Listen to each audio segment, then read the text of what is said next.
Hey guys, and welcome back to Trekyards. He is number 2. Here's Captain. Captain 1. Yeah. So you can't say number one because that doesn't quite work in Star Trek. So you're Captain Number 1, 001 of the fleet. And nothing bad will happen at Captain 001. It's true. Well, you're 002 then. So perfect. Good job. Yeah, today we're here to talk about a Bynar ship because why not? We got a new Bynar ship in the latest lower decks, so we've never seen one before. Yeah, this is another universal first. Of course, the Bynar first appeared in season 1 of TNG, and then season this of Lower Decks 40 years later or something. Maybe they were in DS9 as like a random background extra, potentially, but I can't remember that specifically. The Bynars, of course, were a hyper-intelligent, bioorganic, biomechanoid race where they use technology to implant computers into their brains and then connect them as a duo life forms of two people work as sort of in harmony. They don't speak with vocals, they speak with sort of fast data transfer, and they were so advanced in their computer tech that they were going to let their planet die unless they stole a ship rather than talking to the Starfleet. But more importantly, they're to improve the holodecks. And never again have we, for many years, and make quite a smarter hologram. But clearly warp capable because the Federation knew who they were.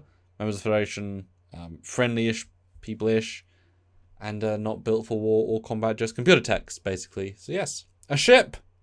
What do you think?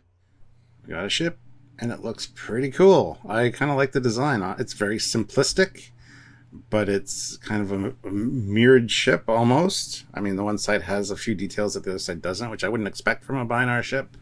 But the shape definitely says, yeah, that's a Bynar ship as far as I'm concerned. Makes perfect sense. No, I think it's a interesting enough design. I would like to see more of their fleet, honestly. It reminds me a lot of a yet unrealized finished ship for a fan film I'm working on with another team who designed something quite similar. I mean, the shape is, two rectangles in a box in the middle, right? It's not complicated. And they also made two rectangles in a box, but with obviously actually a bit more detail than this. But no, I see the logic here. 2 is 1, 1 is 2, connection, tech, whatever. I mean, there's so little to go on. They didn't do the trope of having it be purple, because the skin are purple of the aliens. Good. I probably would have put a few more greebly platings because I remember them having a bit of tech in their head and on their belt. I would love to have seen a few more outer pieces to represent that, but I can buy it. It's obviously a big ship, but because of the window scaling, but it's not going to be a warship. It's not going to be a specialist ship. It's going to be assumed is just a planetary A to B ship that happens to be one of the few they have. Because they're not warring, they're not really spacefaring. What can they do? Not a lot. Well, they do. They have travel for sometimes. So it's one of their classic sort of starliners, as it were.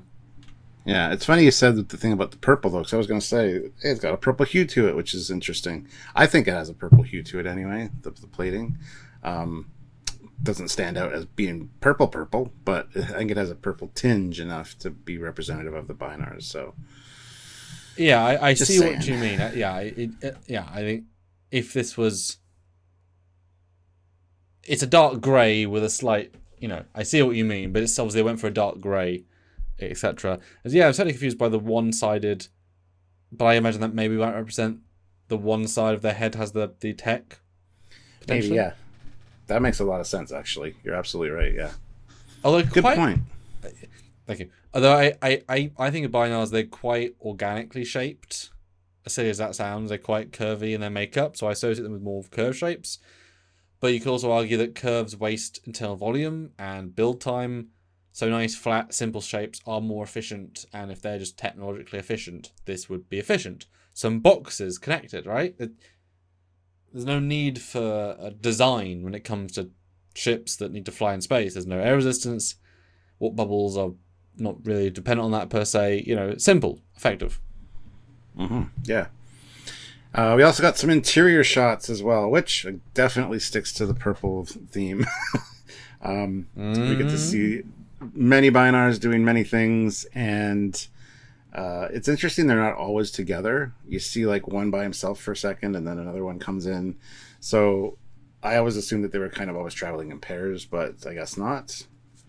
And of course, we get the same kind of computer displays as we see in that episode 1001101, whatever it is. I always get the numbers mixed up. Yep. But on the far display there, you can see the definite Bynar language. So, yeah, I mean, this is actually something truly original. I like the double command chair sofa looking thing. That was obviously a nice touch because no one's going to be ruling anything as a single piece. I get some, Sonar ship vibes a little bit with the harsh purple in some areas and the sofa feel. But it's very simple, but I buy it, and that's a good thing. And it's just a good sim. I mean, that's always the case. As I've said many times, and I'll say it many more time, they've got a pantheon of races. Don't need to invent any races unless there's a really meaning to, like the scavengers, because then you can do whatever you want with them. And, you've got this pantheon.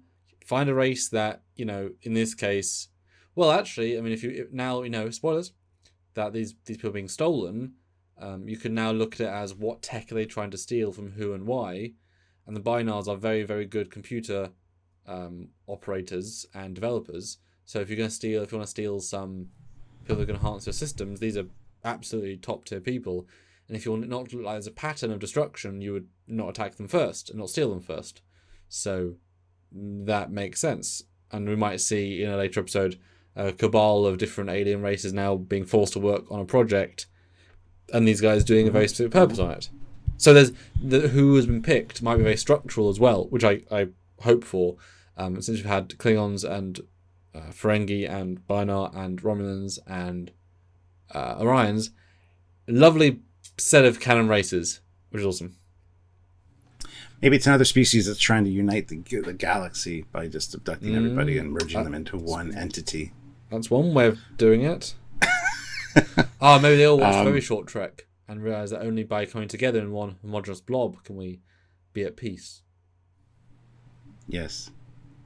Or the episode of Lower Decks, Tuvix.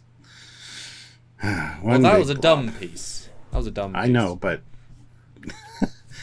No, I like it. This is solid. Like it's obviously not a lot going, but I feel as an art design here, it wasn't just thrown together, and I appreciate that. I could definitely see more of them, and give us 13 seasons of Lower Decks, and then 3 movies, and then 6 miniseries, and just keep bringing things back.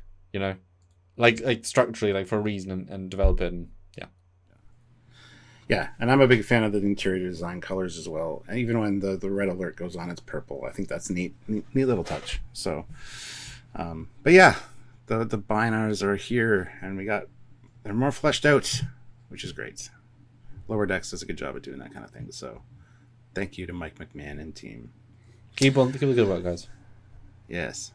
So, guys, comment down below and let us know what you thought about the ship, the design, anything you noticed that we didn't. By all means, let us know in the comment section. And please be part of the channel and help us out by subscribing and making sure that you click the notification bell icon so you can join us for discussions like this and many more, because we do them all the time. Or our backlog. Many ships, many alien races, just all sorts over the spectrum of the Trek, tech, and lore. Support us via Patreon. It's monthly. Any amount goes towards what we do here on Trekyards, or join the channel. Sorry, it is the Patreon, but of the YouTube. The join button. Click and find the perk levels, or super chatting on live. Super thanks on a video. There's a button. Click it, and super thanks any amount. Again, it all goes towards the show. Or buy a shirt. A link down below. Or just have a grand old time watching more Trekyards. Just watch them all, every single one. Go. Gotta watch them all. Anyway, until next time, he is 002. He is the number one, the first, the Captain Faraday. The Prime. Mm. See you guys later. Have a good one.